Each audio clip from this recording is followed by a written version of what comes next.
Hey guys, today's video I'm just going to tell you what happened.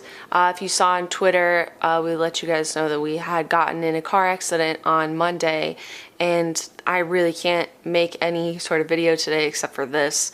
So I did want to tell you what happened. We are okay, everything is fine. I just wanted to tell you what happened, and yeah, that's about it. This is all I can do. We really appreciate everyone reaching out and giving us well wishes. It means a lot. And anyone that's been in a car accident, you know it's scary, it's not fun, and the last couple of days have been miserable, but like not the worst ever because everything's fine. Julie's here too. Say hello. We went to Buffer Festival this weekend, so Monday we were flying back from Toronto, which was international travel. It's not like, you know, the fastest thing in the whole wide world. We woke up at 4. Our flight was early in the morning, so we got back to LA at around noon, and we were already very tired. I already don't like flying. Usually we would take some sort of like Uber or like bigger car home, but this time we didn't book anything in advance, so we were just gonna take a cab.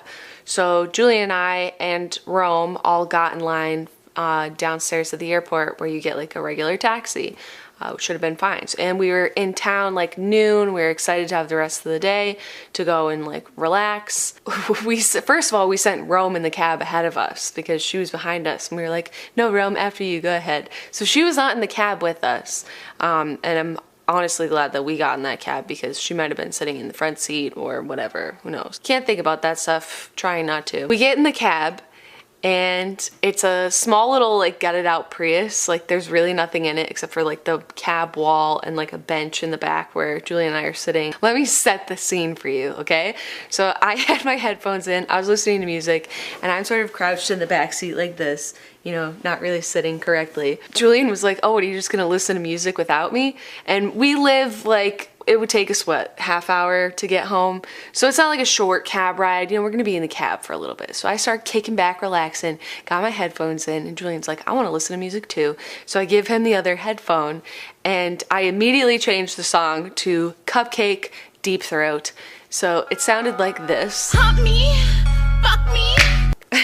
And we were just like jamming out, and like both on our phones, and we were on the 405 headed towards our house in the carpool lane in our Prius, and our driver was just speed demoning, like it was like 70 miles an hour. And the next thing we know, the first thing I remember is I heard him yell because Julie and I are both in the back seat. The car starts like crashing. It feels like it's lasting forever, but apparently either he or the person next to us, because we didn't see it, we were listening to Hump Me. One of them tried to switch lanes and we collided, and there was just like a lot of crashing happening. Julie and I were both wearing our seatbelts, and so the worst of the damage is for me on my knee. I'll show you in a second. On my knee because it was against the wall, and where the seatbelts were. Like immediately after the crash, we like couldn't breathe. Like it takes all of the wind out of you. It's like getting the wind knocked out of you, but like also your neck and your head and your brain and all of that. And so it was pretty scary, and all of us, like us and the taxi driver, were just like trying to catch our breaths and like breathe, making sure that your body is okay. And I started to lose consciousness, and I don't know whether it was from like this impact or like what it was, but everything that I was seeing was like white. I couldn't really see, and I felt myself like I could just go to sleep right now, which is terrifying.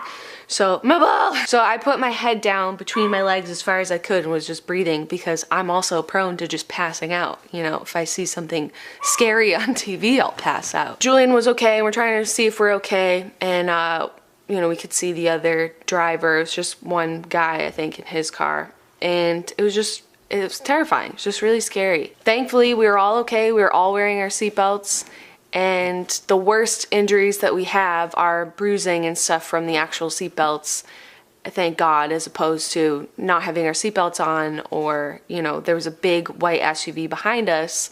The woman in that is actually the one that stopped and called 911. But, you know, she could have rear-ended us. It could have been far worse than it was. She actually got out and was the one that asked us if we needed paramedics. She called 911 and she gave me some water, which kept me from passing out. But we were able to just sort of get out of the cab after a while, like once paramedics got there and stuff, and essentially walk away without any major injuries. We went to the hospital. We were there for a long time. We were in the ER. Julie and I got separated. So I was in like a sketchy bed in the hallway and you were like in some room, right? Oh, and also, here's another thing. I actually peed my pants. Leave me alone. Like after the car accident happened, and it was sort of like when we were getting out, I realized that I had actually peed my pants. Maybe this is TMI, but maybe also just to normalize your experience if it ever happens to you. Like it wasn't because I was scared. I wasn't cognizant of it happening. It was the seatbelt like restricting onto my stomach so hard because I was sitting kind of like an asshole. So I peed my pants. Like when the paramedic was like, here, have a seat in the ambulance, I was like, sir, I actually peed my pants a little. He's like, oh, it's okay, don't worry about it, we'll clean it up later. I'm like, okay, thank you. So then we got to the ER and Julie and I are separated, so it was a little scary. And of course, like for those of you that know me know that I don't like needles. Shots I'm okay with, but getting blood drawn and IVs are like nightmare town to me. Absolute nightmare. So I'm telling them my injuries. I'm like, you know, my neck, my back, my ribs hurt, and my knee hurts. And they're like, okay. And then they come back and they're like, first of all, we gotta take blood. Second of all, we're gonna need to hook you up to an IV and put some dye in your blood so that we can get some contrast and check you for internal bleeding.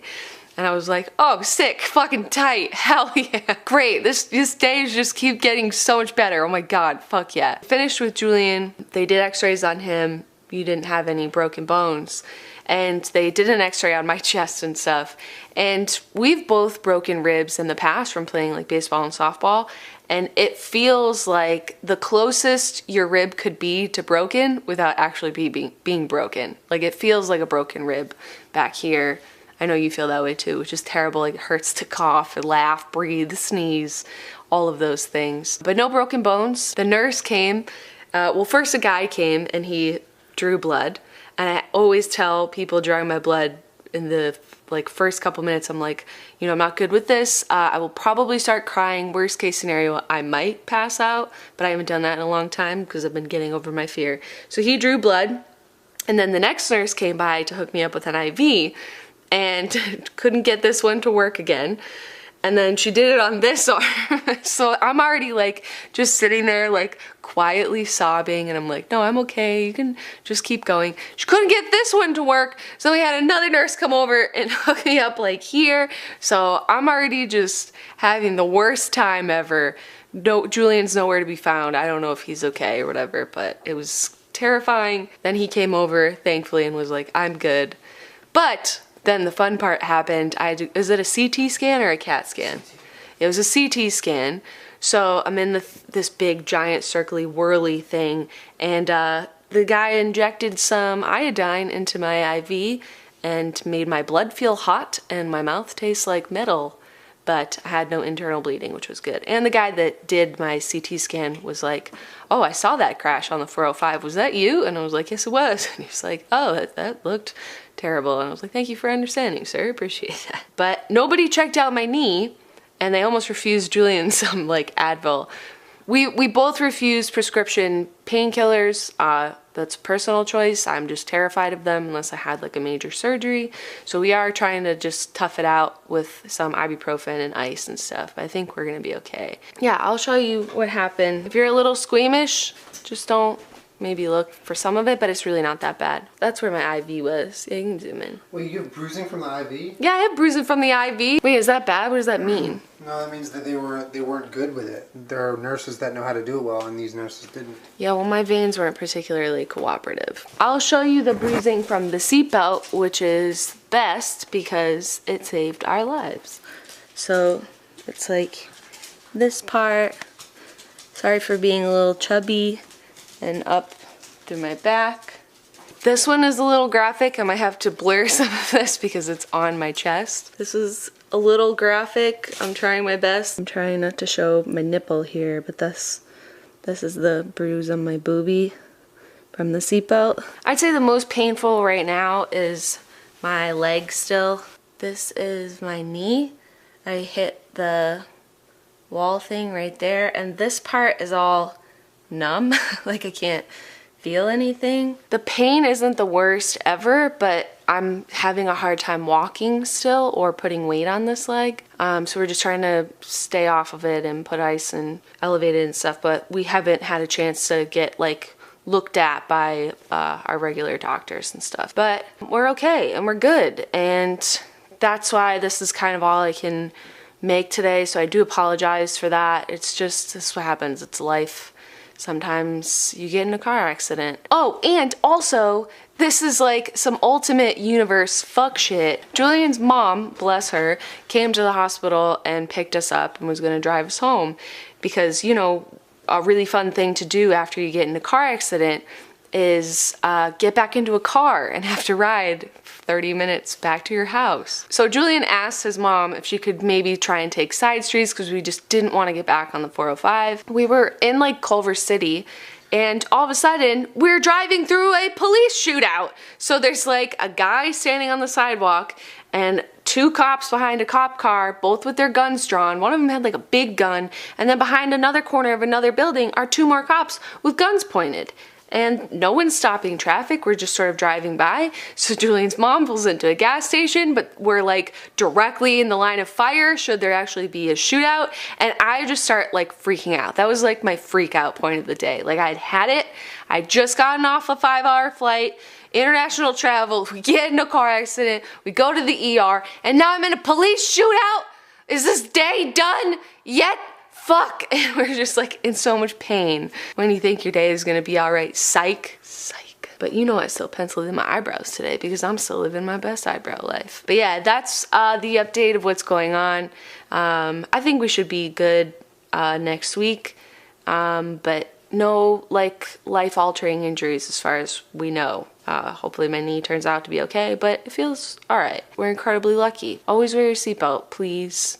Please, if ever you get in a taxi and you're in the back, you think about not wearing your seatbelt, just maybe remember this. And I just hope that I think a lot of people are really good about wearing their seatbelts in their cars or their friends' cars, but maybe not always in a taxi depending where you live. And I know I've like done it in the past and just never again. Nor will I ever get in a taxi if the seatbelt doesn't work or there isn't one for me. Like, it's just not worth it. And I'm just so glad and thankful that we were both wearing ours and that the driver was and the other driver, and they were both okay as far as we saw, although we got like whisked away in an ambulance. I didn't really see the aftermath of anything, but yeah, we're glad, right? We had like different injuries. So Julian was sitting upright like a normal person, so his like back and neck really hurts, and my like rib and knee really hurt, but we have like different injuries so we can help each other. I'll do the lower body yeah, stuff. like right the first day you were like, I can do leg stuff if you can do arm stuff. I was like, I can do arm stuff. Thanks so much for all of your well wishes. We really appreciate it, and hopefully next week we'll be back with a regular video and nothing like this. I love you so much. Wear your seatbelt. Please wear your seatbelt. Always, always, always. All right, goodbye.